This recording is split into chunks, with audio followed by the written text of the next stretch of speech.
A particle has an initial velocity, u, which is 1 meters per second, and the acceleration of the particle is a, 2 minus 1 meters per second squared.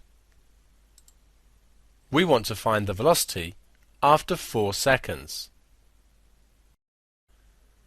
Consider the acceleration is 2 minus 1.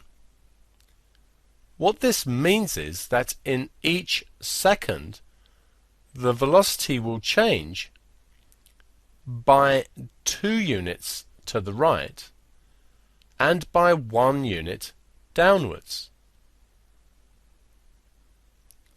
So in each second this velocity will change by 2 minus 1. So for 4 seconds it must change by this vector times 4. So we'll get 4 lots of 2 minus 1.